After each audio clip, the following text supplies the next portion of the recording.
ny filazanan-tsara araka ny lioka fahadimy anatin'ny fehezany filazanan-tsara araka ny lioka fahadimy ny andiminy voalohany ka hatramin'ny andiminy raika ambin'ny folo. Ny Tenin'i Jesoa hitantsika ao anatin'ity filazanan-tsara ity na ihany koa tsika mino Lohahevitra hoe ny olona mihaino ny Tenin'i Jesoa. Zany Perikopantsika izany. Rehefa mahasara ny Perikopantsika vanvalana dia mahita mahasara tsara ny andiminy voalohany raha ny fanisina tamin'ny vahoaka mba hiaino ny Tenin'Andriamanitra. Tenin'i Jesoa dia tsy natory fa Tenin'Andriamanitra. Tenin'Andriamanitra. Ary zany hoe no amarana zany Tenin'Andriamanitra zany. Zava-dehibe no ampianarana zany Tenin'Andriamanitra zany ho antsika. Andesitsika hijery zavatra anankiroa ao anatin'izao perikopo zao. Anankiray dia ao amin'izany Tenin'i Jesoa zany na ny Tenin'Andriamanitra dia ahitantsika ny antsoina hoe ny herin'ny Tenin'Andriamanitra. Herin'ny Tenin'Andriamanitra. Voalohany zany hoe herin'ny Tenin'Andriamanitra zany. Perikopantsika androany dia miompom-peo fa mampisy ny tsy misy ny Tenin'Andriamanitra. Mampaninona ny Tenin'Andriamanitra? Mampisy ny tsy misy ny Tenin'Andriamanitra. Ireo maromaro lahy nandeha nanjono, nandeha nanarato ny marina kokoa, nahazo ninina nandritry ny alina. Raha tarehimarika zany dia aotra alika sasarana ahazon'izy ireo na dia niezaka aza. Fa rehefa niteny Jesoa ka nakatohany zany tenin'i Jesoa zany, ny antehitra tamin'izany tenin'i Jesoa zany dia manjary misy ny tsy misy. Manjary azo antenaina ny tsy azo antenaina. Zany no herin'ity Tenin'Andriamanitra ity. Inona fa efa nahatsapy zany tsika teo amin'ny fiainantsika. Inona fa zany no mahasarika atsika ka tia am-piangonana hiaino ny herin'ny Tenin'Andriamanitra, hiaina izany herin'ny Tenin'Andriamanitra zany. Ary soratra masina moa mila ho haitsika tsy anjery ao amin'ny Hebreo 4:4 dia moa zany soratra masina ao amin'ny Hebreo 4:4 zany. Ahoana zany? Jereo baibolitsika ary. Ahoana ny voalazany eo? Velona sy mahery Tenin'Andriamanitra. Raha tena mihaino an'io Tenin'Andriamanitra io tsika, tena mahavelona atsika io Tenin'Andriamanitra io. Zany no ambaran'ny Salamo 5:10. Salamo 5:10 izay malaza ny amin'ny filazana ny Tenin'Andriamanitra, ny 5:10. Madika indray ny baibolitsika. Tsy ny olona tsy mahomby ihany eo amin'ny asany, fa ny olona izay azo mpahoriana ihany koa, ny olona mahantra dia hovainy zany Tenin'Andriamanitra zany ny fiainany. Fa zao no voalaza ny Salamo 5:10, 5:10 amin'ny anaran'i Jesoa manao hoe zao no nampionina tamin'ny fahoriako, teninao no mamelona. Mamelona zany io Tenin'Andriamanitra io. Mamelona indray ny fanantenan'ny mpanarato. tsy mahazo ninninona mandritry ny alina. Ny Tenin'Andriamanitra natokavanyreto vahoaka be dehibe izay lazain'ny perikopantsika reto, ary dia vorolanina ny vahoaka, ny fanizina mihitsy, olona marobe tonga hiain'ny Tenin'Andriamanitra. Io hoe mihaino moa no nangalan'ny fiangonana sasany, ny fiangonana zandra sasany anarany hoe rema. Teny io dia hoe mihaino. Ary dikany teny hoe rema dia hoe mihaino izay voalaza. Tsy hoe mihaino fotsiny, tsy hoe mandray fotsiny sofina, fa tsy tena te hihaino izay voalaza, fa mihaino izay voalazan'i Jesoa. Ary rehefa mihaino izay tena voalazan'i Jesoa sy ambarany eo amin'ny tenin'ny olona dia marina, sy amin'ny alalan'ny teolojia any, fa marina ara-tsiansa ihany koa, marina amin'ny endriny rehetra ny tenin'i Jesoa amin'ny Matio 4:4 manao hoe zay. Ary fa mba hijery hianatra mamadibadika an'io baiboly io tsika androany, fa variana mihaino fotsiny. Inona no lazainy eo? Matio 4:4 zany zay le hoe 4-4 souterrain. Maninona ozy izy? Tsy ny mofo ihany no iveloman'ny olona, fa teny rehetra izay alokan'ny vavan'Andriamanitra. Mahavoky zany ny tenin'Andriamanitra. Hoaniko ny teninao i Jeremia, ka mamy teo ambavako. Mihoatra noho ninona ozy izy? Mihoatra noho ny tantely azy zany. Misy midanaka re olona, ka misy an'izany ao. Misy an'izany ao re olona. Io baibolinao. Piesao baibolinao io. Azavariana fotsiny amin'ny fitediavam-bola rehefa tena misy problema ao tokantrano. Ny amin'izany, fa mba havadio koa ny tenin'Andriamanitra hoe inona ny lazainy amiko. Mahery io tenin'Andriamanitra io, mahery io. Zavatra io fa mbola resantsika izay rehefa avy eo. Tena mahery io tenin'Andriamanitra io. Kely taona lasa izay dia efa tantarak'ito ety ihany ty tantara kely ty. Antsono arabo. Any Arabia no niseho ny tantara marina. Mpanjono arabo maromaro nandeha nitrosa tany amin'ny banky. Dianana sambokely, dianana arato. Anjo rehefa rotsaka teny anaty rano tokoa, dia tsy mahazo ninninona na kely, na zara fa mahazo, ka dia bokatrosa, ikivikivy, dia nitorovoka teo amoron-dranomasina. Anjondreo nisy tompon'Andriamanitra, atao hoe nanao tafika masina fa nizara tenin'Andriamanitra teny amoron-dranomasina teny ho an'ny olona rehetra. Ary anankiray amin'izay no zaraina tany ty teny ty, atao anatin'ny perikopantsika ty. Ny voalaza ao anatin'ny perikopa rehefa tsy nahazo trondrotrondro zalahy nandritra ny alina tontolo. Alatsao ny aratonareo mandrosoany amin'ny lalina koa. Alatsao ny aratonareo azahoana azan-drano. Io ao anaty trakta kely. Nahitana an'io.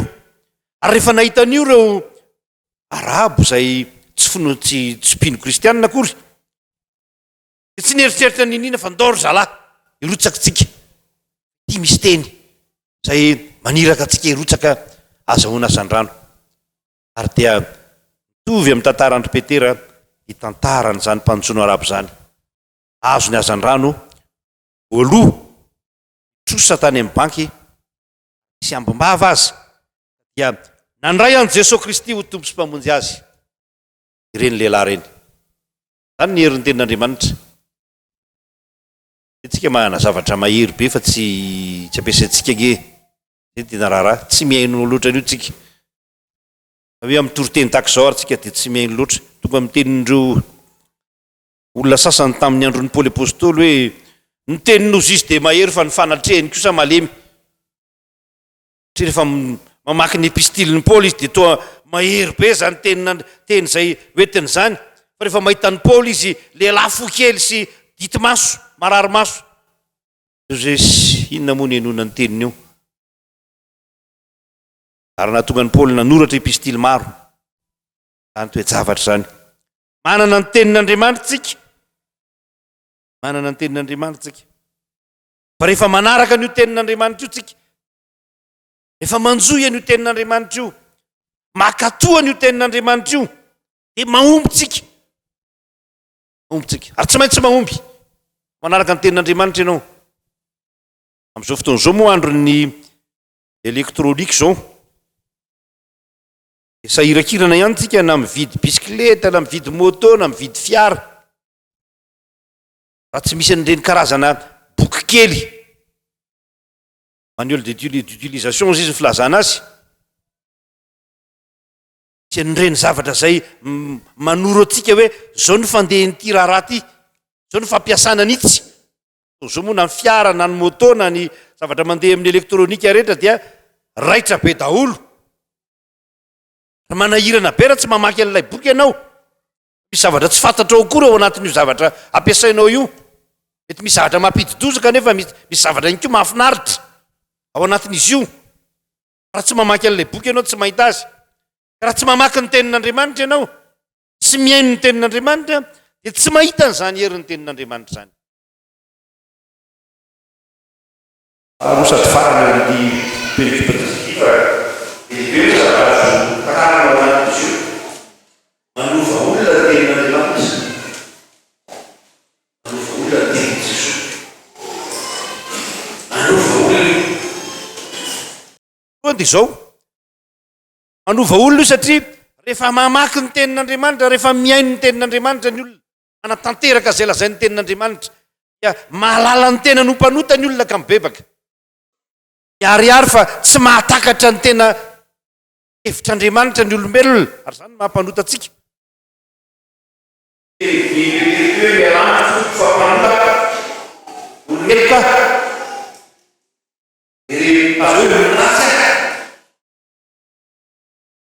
Manao manokana ihany koa ny tenin'Andriamanitra io. Misy afatra manokana ho anao zao toroteny zao. Misy afatra manokana ho anao ny vaky teny teo. Misy afatra manokana ho anao zay renao etseroa. Azan'izany tenin'Andriamanitra zany. Manokana ho anao zany. Fa tsy hanamarinantsika tena. Ahoana voalazan'ny Jaune, ao amin'ny Jaune voalohany toko voalohany andininy 9, fahitsika tery zany. Maninontsika izy dia maninona? Jaune voalohany toko voalohany andininy 9. Raha hoy isika amin'ny anaran'i Jesoa, mananinontsika izy? Tsy mananotsika. Olo marina eo zany ianao dia mamita teny ianao. Fa mamaky ny tenin'Andriamanitra, eo no ahitantsika hoe mpanotsika. Tsika ny tenantsika ka mahatonga atsika hibebaka. Iala amiko, fa olomeloka fibebahana zany, nandohalika zay Petera. Bana ny dikan'izany rehetrarehetra zany. Tsy mendrika anatonanao ah.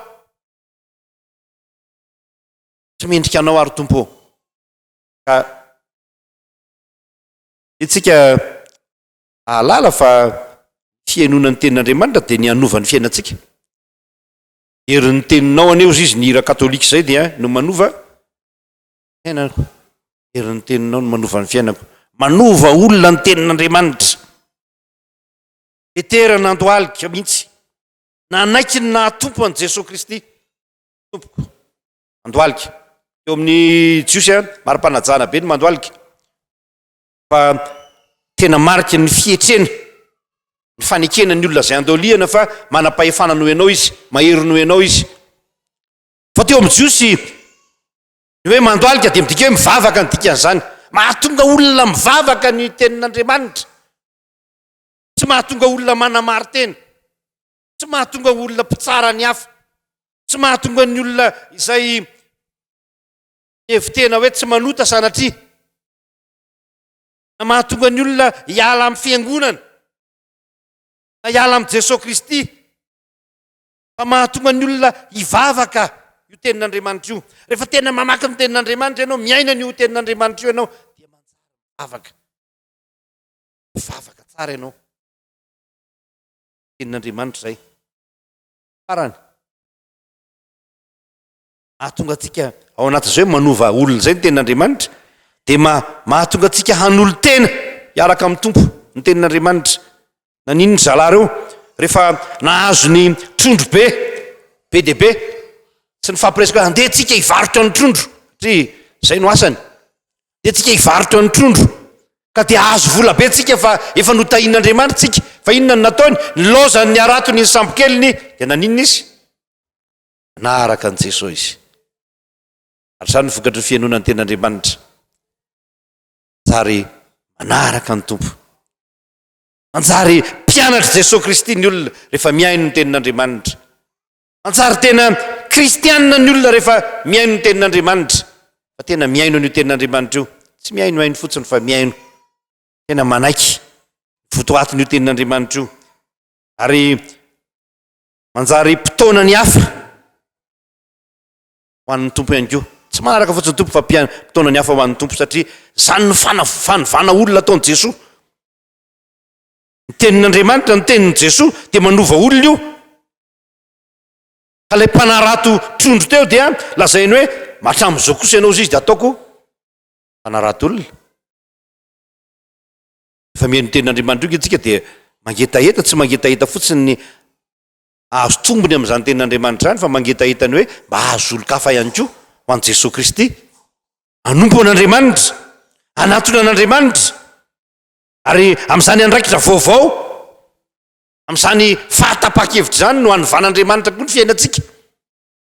Ka ry Simona dia nanjary Petera, ry Saul dia niova izy, ry Abrahama tamin'ny fotoan'andro rehefa nin'ny tenin'Andriamanitra dia natsoina hoe Abrahama, rain'ny mino, tsy rain'ny maro tsony.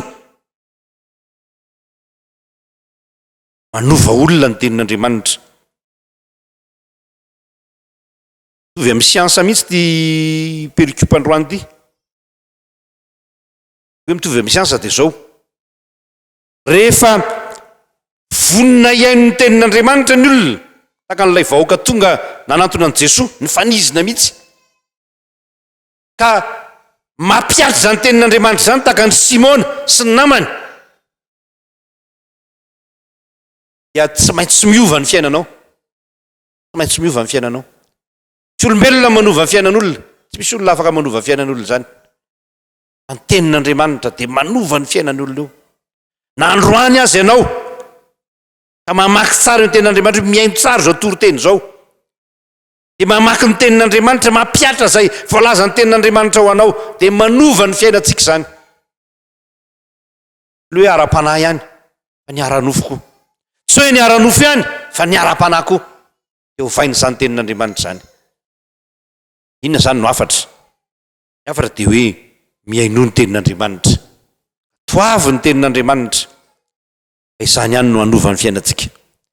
Alany andro tsika raha tonga aty am-piangonana tsy mihaino, tonga aty am-piangonana mieritreritra zavatra hafa, na manasaika hafa ho ny soratra masina. Fa raha tahintsika tonga aty am-piangonana marina, vonina hihainona marina ny tenin'Andriamanitra, tsy jerijery ihany atokavanao aty, za tsy manao spectacle, tsy jerijery ny hafa ny atokavanao aty, fa hibanjina an' Jesosy Kristy, tompony ny finoanao sady mpanefa azy, tsy maintsy miova ny fiainanao. Sekta akory ny resahana eto, tsy hoe rehefa makatia Salema ianao dia tsy maintsy miova ny fiainanao. Rehefa mihaino ny tenin'Andriamanitra ianao, tsy maintsy miova ny fiainanao. Raha tsy nahita asa ianao hatramin'izay, tsy mahita zay ankohonana ianao sahirana, misy zavatra katsahanao fantatra, fa fantatrao fa mahasoa ny ankohonanao, mba nontany ihany ny tenin'Andriamanitra hoe aiza ny sitrapon'Andriamanitra amin'izany. Raha mihaino ny sitrapon'Andriamanitra tsika dia tanterahan'ny Tompo amintsika ireny, araka ny sitrapony fa tsy araka izay sitrapontsika. Dia mahireza ry havana, mahireza ao amin'ny Tompo sy amin'ny herin'ny faherezany, ary dia tany ny tenin'Andriamanitra, ary ataovy sabatry ny fanahy zany tenin'Andriamanitra zany. Ho an'Andriamanitra voninahitra, hanova ny fiainanao anie izany teny zany. Amen.